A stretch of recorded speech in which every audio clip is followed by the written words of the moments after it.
Welcome back to All the Mods. I'm Bumpstar, and now that we've cleaned up and upgraded a lot of our systems, there's one resource we're going to start needing more and more of, and that's Nether Stars. Normally that means fighting the Wither over and over again, which is not something I really want to do manually every time we need one.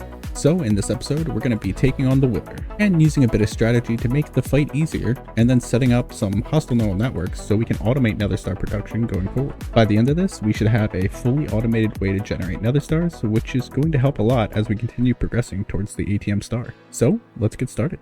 As you can see, I've done a little bit of decorating. I don't know how I feel about it yet. I feel like this entrance still needs some work.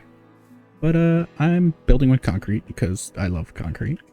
And figured why not do like a gray, black, and lime color scheme. It's not normally colors that I would pick, but I thought it kind of looked interesting. I've went ahead and used my exchange gadgets and build tools to change out all the stone that we had all of this made out of, and kind of cleaned up these rooms a little bit. Came all the way down here, put some black Luminex blocks this here just because, I don't know, I thought it looked cool to running to a black abyss. And then if we come downstairs here, I decorated this a bit, and this is kind of where I started, and then I brought that upstairs. I don't know what I'm doing up there yet though, that might change. But as you can see, I've made more controllers, and yeah, I added a bunch of this gray, black, and lime concrete, as well as some lime Luminex blocks to kind of give it this like green glow. I also exchanged everything out here, so that way this is just all gray concrete right now. But yeah, I think this is a pretty good look. I also replaced everything down here with gray concrete, and I've finished putting up the rest of our reactors. I also upgraded all of them to spirited. They're currently generating 191,000 FE a tick. And then I also upgraded all of our thermal generators to spirited, and they're generating a few thousand. It doesn't say right now because we're full up on energy.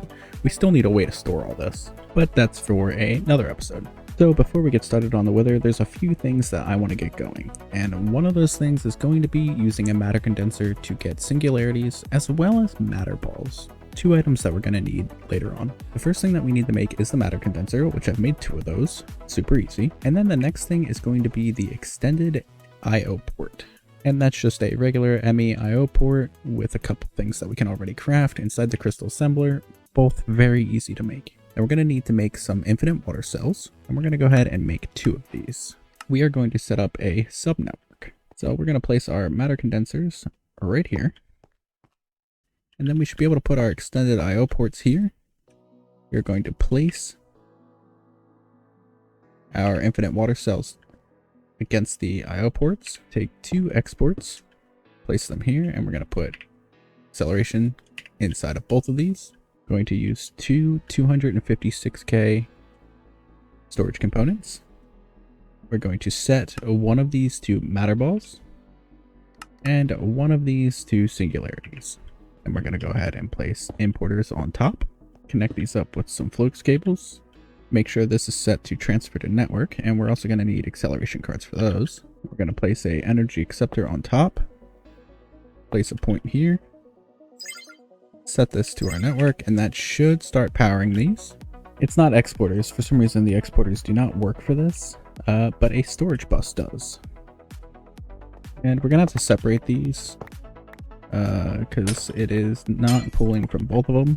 Okay, so I had to change this around a little bit because they were working together. It's been a while since I've had to set this up. We have our extended IO port with an infinite water cell running to a cable to a storage bus that's set to insert only water, connected to a energy acceptor with a point in the middle. It is sending the water in here, and it's definitely not the fastest thing in the world, but it's decent. We can later on set up patterns for this. We just don't have enough crafting storage to do so right now, so this will just passively make us singularities. Same thing over here, except this one is a matter ball. Now I've gone ahead and made some cable anchors through Applied Energistics to place here, so that way the cable that we're connecting to the importer does not touch this energy acceptor, or else it becomes a part of the network instead of being its own little subnetwork. And I don't think that would really matter much, but it's enough. And there we go. We should now have matter balls and singularities in our system. Let's go ahead and give matter balls a place in our functional storage, because these are going to build up rather quickly. So I've gone ahead and set up the pattern as well, just to show you how this works, because this one will just make them passively. But this one here, if we need one immediately, we can just craft it. I have a pattern set up for singularities where it's 32,000 buckets of water with one singularity. You have to set this pattern up yourself by dragging in the items, then put that in your pattern provider. Make sure to set this one to singularities, put the 256k ME storage in here, and then we should be able to request one singularity, and that should be instant. So the only other thing we have to do is pull that singularity from here, which we can use a modular router for. And there we go. Now if we go and request 10 singularities, well, we can't do that many because we don't have enough crafting storage. Let's go ahead and request another singularity, and it's instantly in our system. So now when we need them, we can request them, and we'll also have them being passively generated over here, because we're going to need a good amount of those later on. And now that we have that set up, let's go ahead and make a ME chest and a color applicator through Applied Energistics. And then we're also going to want a cell workbench. And if we place that cell workbench down, we can put our color applicator in here, and we're going to tell it that we want lime paintballs and gray paintballs. We can pull that color applicator back out, and then we can set that up on a ME chest, make sure that is connected to the network, and we place our color applicator in here. And then we just need to craft the paintballs. So let's craft 100 lime and 100 gray. Then put a exporter on top. Throw some acceleration cards in here, and then put gray paintballs in here as well. We should be able to fill this up with gray and lime paintballs. And there we go. If you mouse over that, we have gray and lime paintballs inside of our color applicator. So if we shift scroll wheel, we can change the color of it. But now we can change the color of all of our cables here. So for example, you can start changing these, and it's going to change the color of our screens here. One of the cool things about changing the colors of your cables is that if we put a black cable right next to our green cable, they will not connect. They have to be either the standard smart cable or the same color for them to work. And there we go. All of our cables have been colored, and I think that looks a little better than just having the purple floating around. And now it's time to start moving on to the wither. And the first thing we're going to want to do is make a deep learner through hostile neural networks, and then a couple model frameworks. So now what we need to do is summon the wither. But before we can do that, if we take a look, I only have 2 wither skulls. So we need technically 1 more to summon it, but we're going to need a lot more to be able to summon the amount of withers we need for a hostile neural networks, which is a total of 6. So we could set up a mob farm, which, you know, we have the little mob farm set up underneath our starter house that we could throw a wither skeleton spawner in there. Or we could just use hostile neural networks to automate wither skeleton skulls. The benefit of a mob farm is that once you have it set up, it's free, it always runs, you don't have to worry about it, and you get all the drops from a wither. Hostile neural networks will target a specific item, but over time it'll start running so fast that you're going to get a ton of that item, but it uses a lot of power. But luckily for us, we have a lot of power now. So now all we have to do is go find some wither and set this up. Here we go. Here's a wither. Alright, so we're going to right click it with our model framework. Come over here real quick so that it can stop shooting at us, and we need to open our deep learner. We're going to put this wither skeleton data model in here. And now we need to kill 6 wither skeletons in order for it to upgrade to the next tier. Because at its standard, it will not run within our system until we do this. We can go ahead and put that in our offhand. And now at the top left, it'll show us how many are remaining. And you know what? While we're here, we're going to do the same thing with gas, because we're going to need a lot of gas tiers later on too. We can hit that. And then let's put that inside of our deep learner. We need to kill 6 ghast and 4 more wither skeletons. Alright, we have our basic model for wither skeletons. Oop.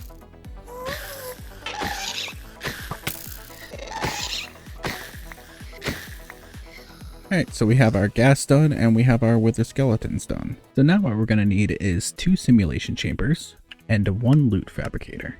And we're going to go ahead and set this down here with our power because, well, it doesn't take up a ton of space, and I think it might look good in kind of sitting in these corners. So we'll go ahead and place these two right here, and we'll put a flux point down in the corner here to power both of these. Then we want to take our deep liner and take our two data models out.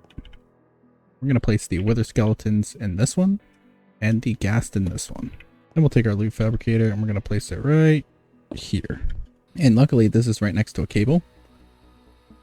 So as long as we have enough channels here, which we do, we can just put a importer on this and not have to worry about taking the items out of this.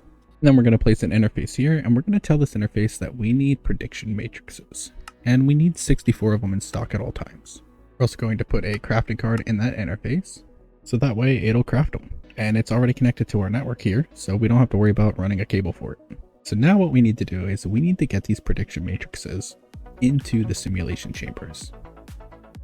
And we're going to use a modular router for that. I'm going to place a modular router here in between the two. And it doesn't matter where you put this, I'm just putting it here so it's kind of hidden. We're going to need a distributor module and a pooler module. We're going to set the pooler module to a whitelist for prediction matrices and just set that in here. So it should start pooling those up. Well, you have to shift right click it on the interface. So now it should start pulling those and filling up this buffer. And then for the distributor module, if we right click it, we're going to set it to round robin for its distribution strategy and then transfer out of the router. And for that, we're going to set those to prediction matrices as well. And then we're going to shift right click on both of our simulation chambers. Distributor module allows you to have up to 8 different faces that you can pick from. So now we just put that in here. And as you can see, it's going to start sending those prediction matrices into our simulation chambers. And now they're going to start running. We are going to go ahead and put speed and stack upgrades inside of this modular router to make sure that it's running as fast as possible. But as we can see here, as these simulations run successfully, we get ghast predictions. When they fail, we get generalized nether predictions, or we might just get those every time. I'm not sure. And same thing over here. We have a generalized nether prediction, but we haven't gotten any wither skeleton predictions yet.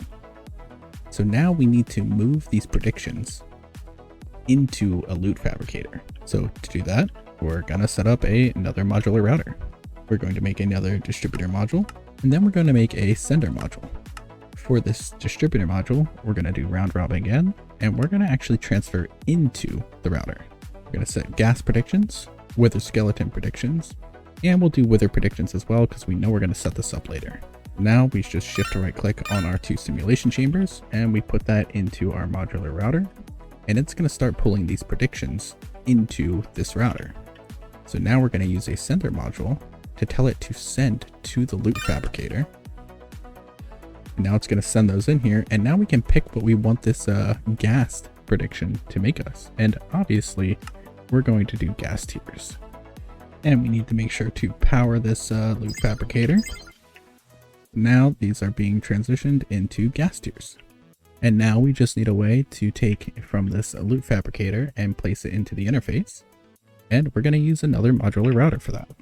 And for that, we're just going to use one pooler and one sender. We're going to pull from the loot fabricator, and then we are going to send it to the interface. And now those ghast tiers should start filling up our inventory. Obviously, as you set these up, you're going to want to put them into functional storage drawers so they don't start overflowing your inventory. Then let's go ahead and make some speed upgrades for all of these. And here we go. We have our wither skeleton prediction. And as you can see, we can get 3 wither skeleton skulls from one.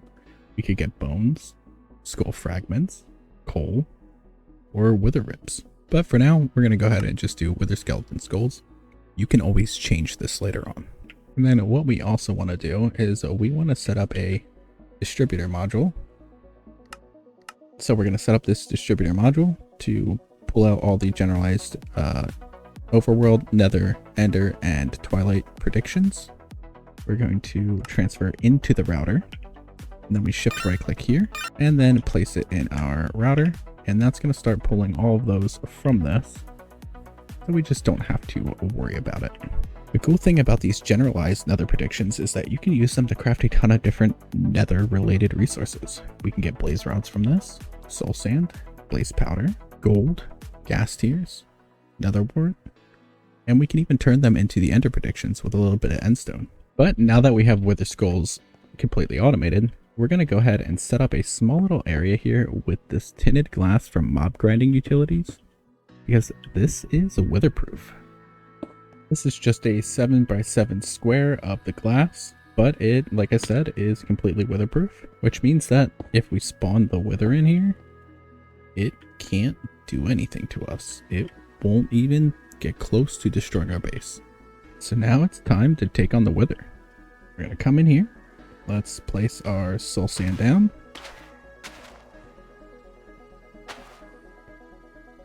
Wither skeleton skulls. And start spawning it. Let's come over here, put our tinted glass down.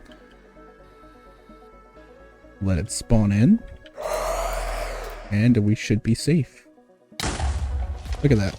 He's just in there. Before we start attacking it, come here and we want to right click 4 of our data models on this. Then take our deep learner, put all 4 of them in here.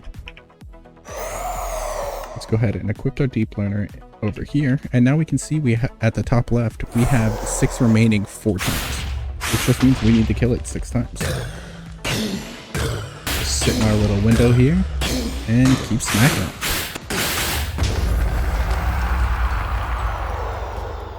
And just like that, we killed our first wither and got our first Nether Star. So I'm going to do that 5 more times.